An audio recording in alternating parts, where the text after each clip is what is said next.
Welcome to Sasi media. இந்த வீடியோவில் என்ன பார்க்க போகிறோம்னா, பிக் பாஸோடைய சீசன் 10 இதோடைய ப்ரோமோ எப்போ வரப்போகுது, இதில் ஒரு முக்கியமான ஒரு ஆர்டிஸ்ட் வந்து கலந்துக்க போகிறாங்க. அப்புறம் பெரும்பான்மையாக யாரெல்லாம் இந்த வாட்டி வரதுக்கு வாய்ப்பு இருக்குது அப்படிங்கிற மாதிரியான விஷயங்கள்லாம் வந்திருக்கு. இதை பற்றியெல்லாம் இந்த வீடியோவில் டிஸ்கஸ் பண்ணுவோம். நீங்கள் பிக் பாஸ் சார்ந்த அப்டேட்டுகள் தெரிஞ்சுன்னா நம்ம சேனலை சப்ஸ்கிரைப் பண்ணிட்டு இந்த வீடியோவை கண்டிப்பாக லைக் பண்ணிடுங்க. நம்முடைய ஃபேஸ்புக் பேஜ் வந்து க்ரியேட் பண்ணிட்டோம். அது வந்து சசி மீடியான்ற பேர்லேயே இருக்குது. கீழே டிஸ்கிரிப்ஷனில் அதோடைய லிங்க் தரேன். கண்டிப்பாக நீங்கள் ஃபேஸ்புக்கில் இருந்தீங்கன்னா அங்கேயும் உங்களுடைய ஆதரவை தாங்க அப்படின்னு சொல்லிட்டு, இந்த வாட்டி சீசன் 10 இது எப்படி இருக்க போகுது அப்படிங்கிறத நான் ஏற்கனவே சொல்லிட்டேன். அரசியலை மையப்படுத்தி தான் வரத்துக்கு வாய்ப்புகள் நிறையா இருக்குது அப்படிங்கிற மாதிரி. ஏன்னா இப்போக்கி தமிழ்நாட்டை பொறுத்த வரைக்கும் அரசியல் வந்து ரொம்ப கவனிக்கப்பட்டதாக இருக்குது. அதாவது விஜய் வந்ததுக்கு அப்புறமேட்டுக்கு அரசியல் பார்வை அதிகமாக இருக்குது. லேடிஸ்லாம் அரசியலில் ரொம்ப கவனிக்கிறாங்க.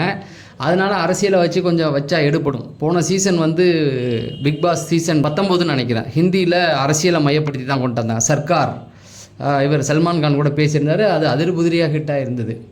அதனால் இந்த வாட்டியும் அதை கொண்டு வரதுக்கு வாய்ப்பு இருக்குது. இந்த வாட்டி அங்கே சல்மான் கான் வரானார் கூட தெரியல. ஏன்னா அவர் ஏதோ வியாதி வந்து ரொம்ப கிளவ மாதிரி ஆயிட்டாப்புல. சமீபத்தில் ஒரு வீடியோ ஒன்று வந்திருந்தது.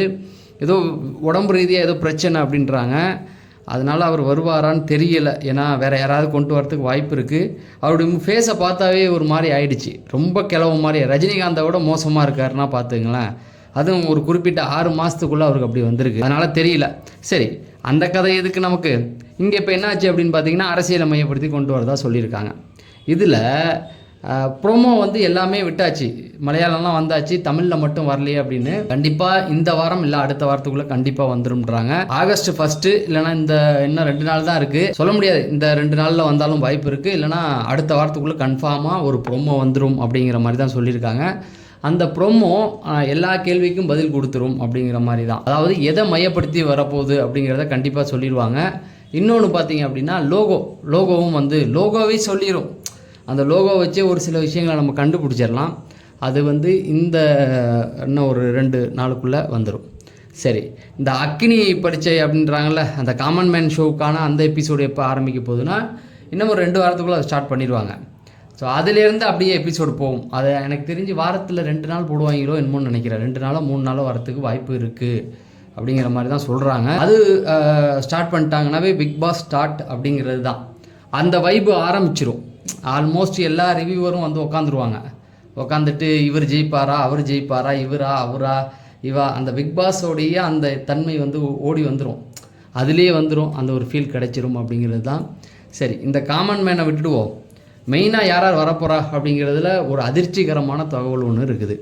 அதுக்கு அந்த அதிர்ச்சிக்கு காரணம் என்ன அப்படின்னு பார்த்தீங்கன்னா, போன சீசன் கற்றுக் கொடுத்த பாடம். போன சீசன் என்ன ஆயிடுச்சு அப்படின்னா, எல்லாரையும் உள்ளே இறக்கி விட்டானுங்க. சோஷியல் மீடியா ப்ராப்ளம்னு சொல்லிட்டு அவனுங்க என்ன பண்ணுறதுன்னு தெரியாமல் உள்ளே வந்து சும்மா நாராக கிழிச்சிட்டாங்க அப்படின்னு சொல்லலாம். அதாவது நாராக கிழிச்சாங்கன்னா நம்மளை தான் கிழிச்சானுங்க, உள்ளுக்குள்ளே ஒன்றும் கிழிக்கலை.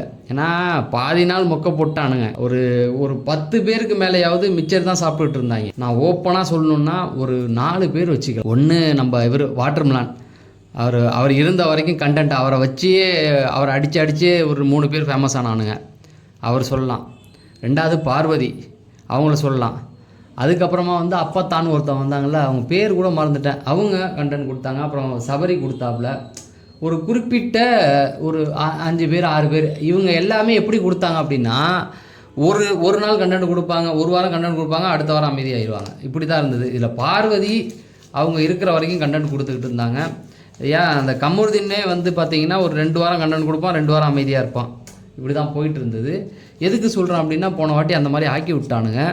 இப்போ இந்த வாட்டி அந்த மாதிரிலாம் வந்துடக்கூடாது, சோசியல் மீடியா இந்த மாதிரிலாம் ஆளை இறக்கக்கூடாது அப்படின்னு சொல்லிட்டு நல்ல சீரியல் ஆர்டிஸ்ட்டாக இறக்கி விடலாம், அவனுங்களுக்கு தான் ஓரளவுக்கு நடிக்க வரும் அப்படிங்கிற மாதிரி முடிவு எடுத்துட்டாங்க போல்.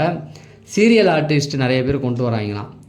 இதுதான் கொடுமை அப்படின்னு பார்த்தா, இதுக்கு முந்தின சீசன் 8 சீரியல் ஃபுல்லாகவே சீரியல் ஆர்டிஸ்ட் தானடா இருந்தால் எவனுமே கண்டென்ட் கொடுக்கலையாடா அப்படின்ற மாதிரி தான் தோணும். ஆனால் என்னென்னா, இவங்கள கம்பேர் பண்ணும்போது அவங்க ஓரளவுக்கு டீசெண்டாக நடந்துக்குவாங்க. ஏன்னா எங்கெங்கே கேமரா இருக்குது, எப்படி நடிக்கணும், எந்த மாதிரி அழுவணும், அதெல்லாம் ஓரளவுக்கு அவங்களுக்கு தெரியும் இல்லையா. அந்த மாதிரி தான் சொல்கிறாங்க. அதுலேயும் இப்போ இந்த மகாநதி சீரியல் முடிஞ்சது இல்லையா, அதுக்கு நிறைய ஃபாலோவர்ஸ் இருக்காங்க. அதிலேருந்து ஆட்கள் வரத்துக்கு நிறைய வாய்ப்புகள் இருக்குதுன்னு அந்த ஹீரோயினை கேட்டிருக்காங்களாம், லக்ஷ்மி பிரியாவா. ஏன்னா பிரியங்கா போனதுக்கு அப்புறமேட்டுக்கு அவங்க தான் வரப்போகிறாங்க அப்படிங்கிற மாதிரி. ஏன்னா அந்த பிரியங்கா கொஞ்சம் கேப்பில் போகும்போது அவங்க தான் வந்து இது சூப்பர் சிங்கர்லாம் வந்தாங்க.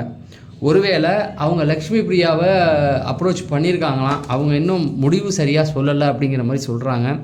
லக்ஷ்மி பிரியா வந்தாங்கன்னா பசங்களுக்கு ஓகே தான், அவங்களுக்கு ஒரு ஃபாலோவர்ஸ் இருக்காங்க, பொண்ணுங்க ஃபாலோவர்ஸுமே இருக்காங்க. பட் அவங்க எப்படி கேம் விளையாடுவாங்க அப்படிங்கிறது தான். இங்கே ரவீனா வந்தாங்க, ரவீனாவுக்கு நிறைய ஃபாலோவர்ஸ் இருந்தாங்க. ஃபஸ்ட்டு வாரம்லாம் ஓட்டு அள்ளி தெளித்தாங்க ரவீனாவுக்கெலாம். ஆனால் அவங்க எத்தனை வாரம் இருந்தாங்க, என்ன பண்ணாங்க அப்படிங்கிற கேள்வி தான். இப்படி ஒவ்வொருத்தவங்களுக்கும் ஃபாலோவர்ஸ்லாம் இருக்காங்க. பட் அவங்க வந்து பெருசாக எதுவும் பண்ணாமல் போயிட்டாங்கன்னா இதுதான். அதனால் அவங்க ரிஸ்க்காக இல்லையான்னு கொஞ்சம் யோசிக்கிறதா சொல்கிறாங்க. இப்போக்கி இவ்வளோ அப்டேட் போயிட்டுருக்கு. ஆனால் தொடர்ந்து அப்டேட்டுகள் வந்துக்கிட்டு தான் இருக்கும். நம்ம இந்த வாரத்தில் அடுத்த வாரத்திலலாம் வந்து ப்ரோமோ வர ஆரம்பிச்சிடும். ஸோ அதனால் நம்மளும் அப்டேட் கொடுப்போம். இப்போயே ஒருத்தர் வந்து லிஸ்ட்டெலாம் போட்டார், ஒரு 10 பேர் 15 பேர்லாம் லிஸ்ட்டு கொடுத்துட்டாங்க.